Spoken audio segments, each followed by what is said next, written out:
Darling Charming was actually originally destined to be Sparrow Hood's love interest and not Apple's, and I can prove it to you. But first, I know you guys are going to have a lot of questions, and I know a lot of you probably think, wait a second, wasn't Darling always destined to be with Apple White?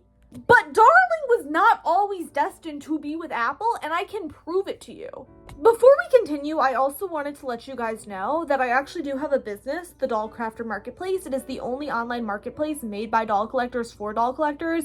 You can buy customization materials on there. You can buy used dolls. You can sell things you've made. You can sell your used dolls. It's basically just like an online marketplace for whatever doll collectors want to buy and sell. But I do want to let you guys know right now in the Doll Crafter Marketplace, we do have doll rerouting kits, we have sewing kits, and we have a bunch of other amazing things. So definitely go check it out. It will be linked down below. And I'd just love for you to like check out the website. Just let me know, see what you think of it. If you have any questions or comments about it, you can leave it in the description. I'll be happy to address them. But yeah, definitely check out the Doll Crafter Marketplace and support your fellow doll collectors on the marketplace. Yeah. But let's get into the video. So when we are first introduced to Darling Charming in the prequel book Once Upon a Time, we find out that her destiny is some sort of damsel in distress destiny, but she doesn't know what it is, and she never really knew what it was since she never actually got to sign her name in the real Storybook of Legends. But throughout her whole life, her parents and Headmaster Grimm had been telling her, you have to be prepared for your damsel in distress destiny. And Darling was basically forced to practice this in different princess classes where she learned how to be a damsel in distress, but behind the scenes, Darling wanted to be more than that. Darling wanted to be a warrior. So while Darling's parents locked her up in a tower to protect her and to let her practice for her destiny, Darling was actually sneaking out on the roof and doing parkour and basically being a girl boss.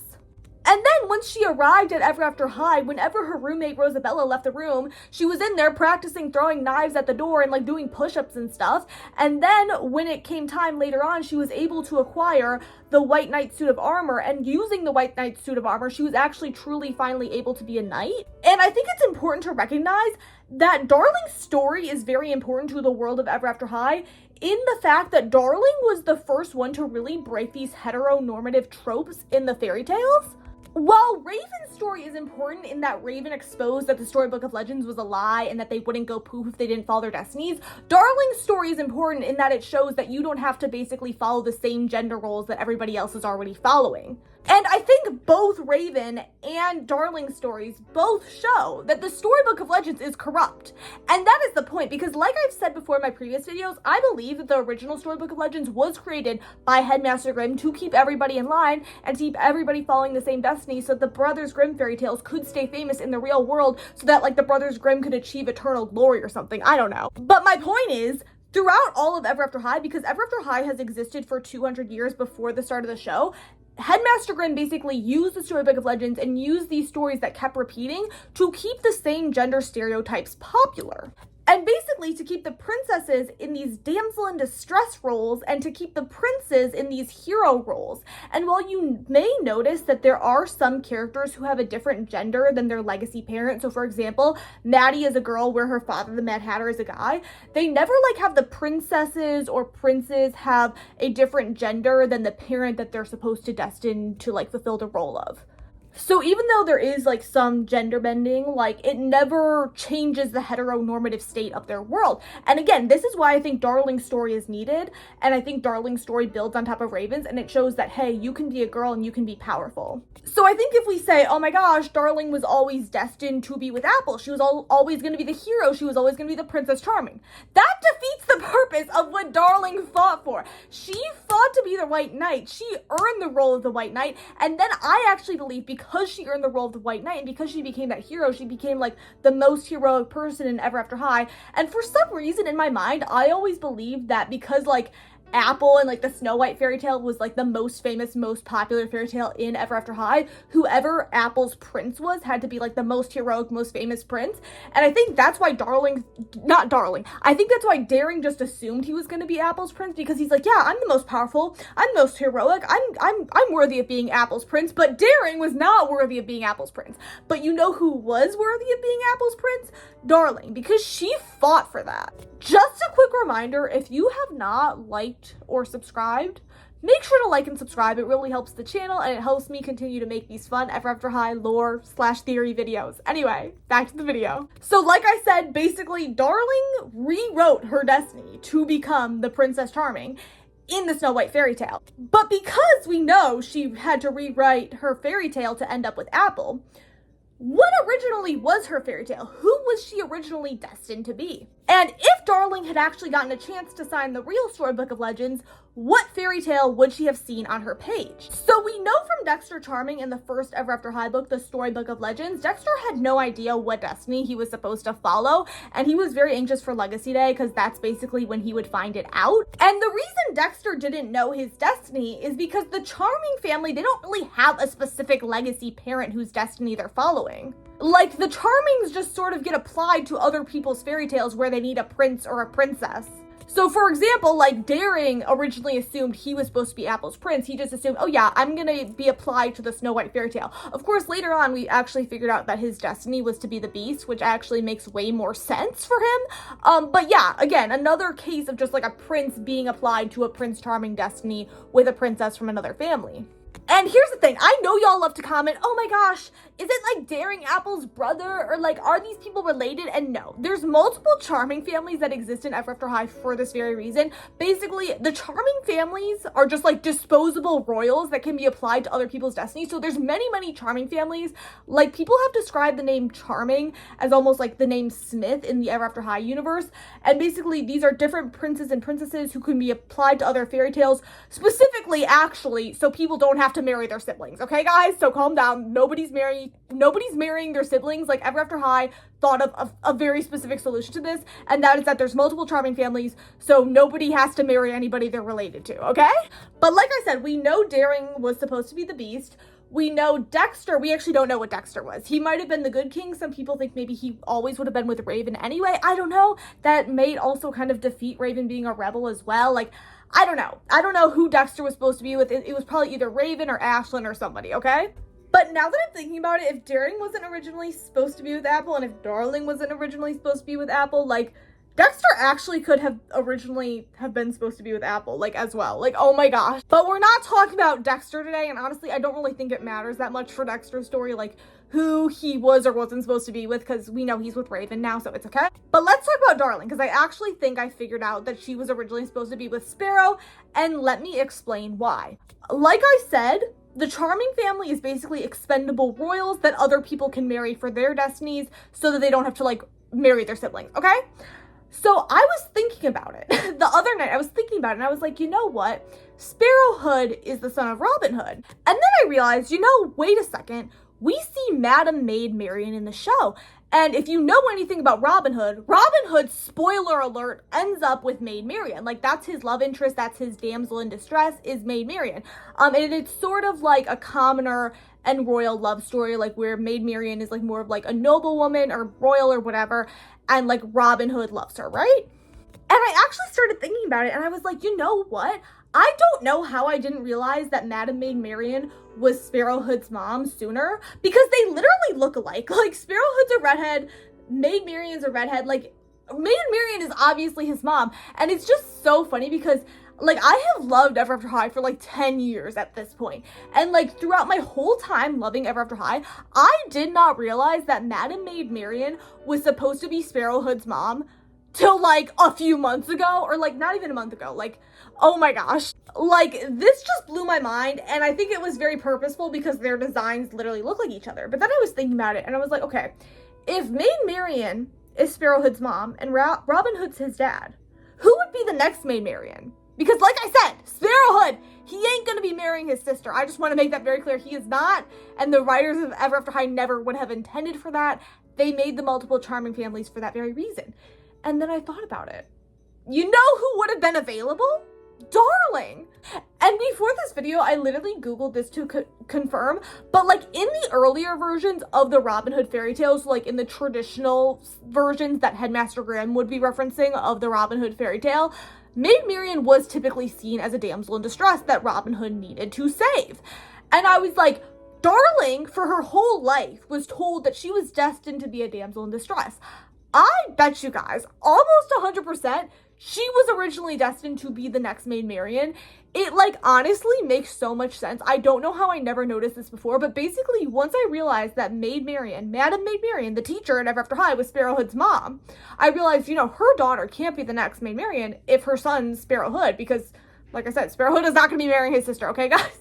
And then I realized, who is the one, like, person who doesn't, like, who's a girl, who doesn't have, like, a specific destiny? And I thought Darling. So basically, that's how I came to the conclusion that Sparrow Hood and Darling are supposed to be together.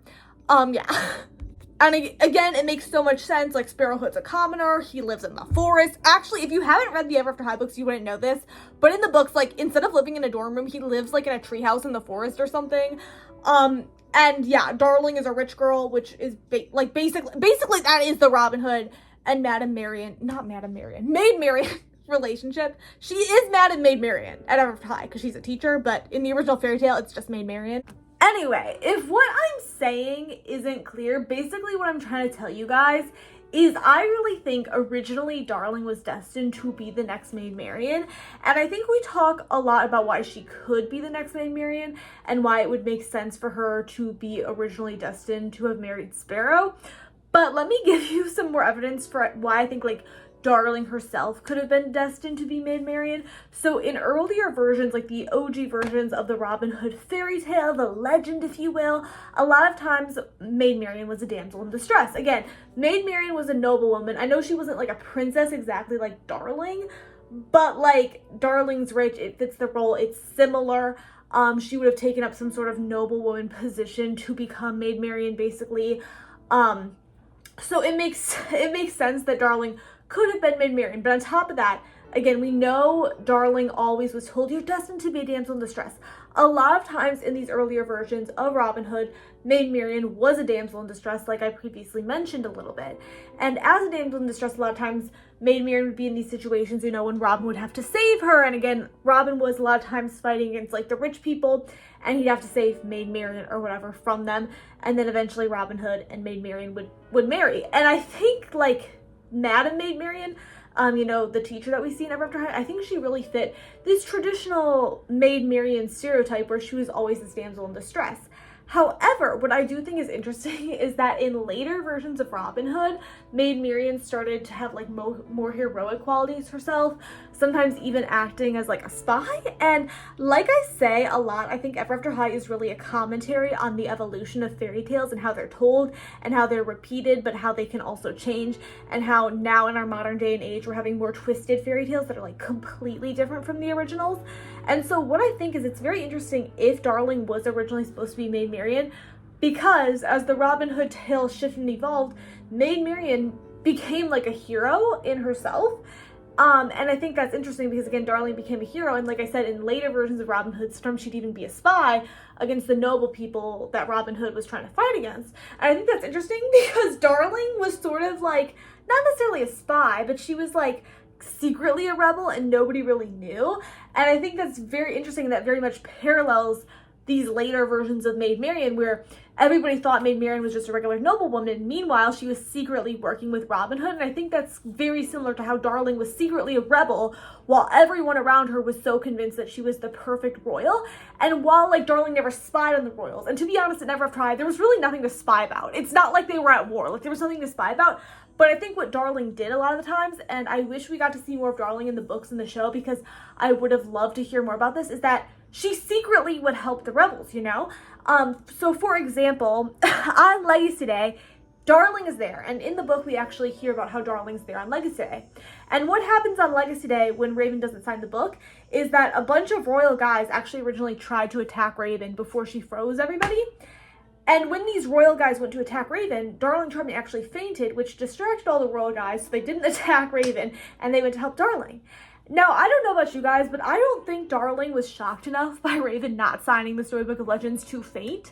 I think that was a ploy. I think she was secretly helping Raven. And additionally, later on, with Darling sneaking around, secretly being the White Knight, secretly sneaking to Wonderland to help the girls, it kind of fits that later version of Maid Marian, where Maid Marian is more like a spy, or secretly helping like Robin Hood and his band of merry men, which is really funny because it's like Darling, similarly like in the original Robin Hood fairy tale, like Robin Hood was like a rebel, right?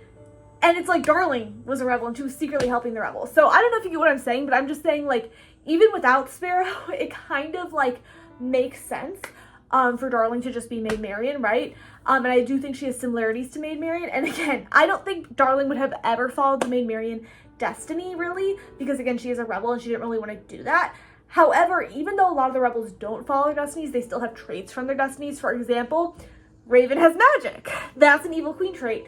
Like, she has dark magic. She can't really change that, but she still has that even though she's not following her destiny. Similarly, Cedarwood.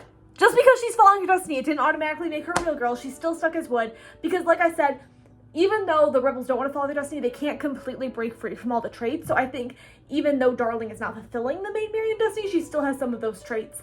Like I mentioned, additionally, I know some people really think that Darling was supposed to be the princess from the Princess and the Frog fairy tale. And again, Hopper is the prince from the Princess and the Frog. And here's the thing. I could double check this, but I really don't think the prince from the Princess and the Frog is a damsel in distress. And again, all Darling knew about her destiny was that she was going to be a damsel in distress.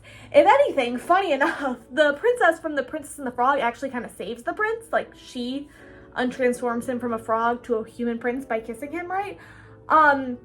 So if Darling is supposed to be the stereotypical damsel in distress, I don't think her destiny would have been the frog princess or whatever it is, you know, the girl that would marry Hopper. I don't think it's that, but that is theoretically another option. I think it makes more sense that Darling was originally destined to be Maid Marian and to be with Sparrowhood. But that's my little addition because I realized, I feel like when I originally filmed this video, it was kind of missing this part. And I was like, no, wait, I need to tell you guys more about why I think Darling would be Maid Marian, because it's not just that, oh, Sparrowhood's available, he needs a girl. Like, it's more than that. I think it just makes sense for Darling to have originally been destined to be Maid Marian. Now, I know what you guys are going to say. Is there actually any chance that Sparrowhood and Darling would have ended up together? No. They're both rebels, so neither of them would have followed their destinies. Quick interjection, because I know what some of you guys are going to say. Yes, there are rebels who do want to follow their destinies, but they're rebels because they support others not wanting to follow their destinies. I'm just saying that in Sparrow and Darling's case,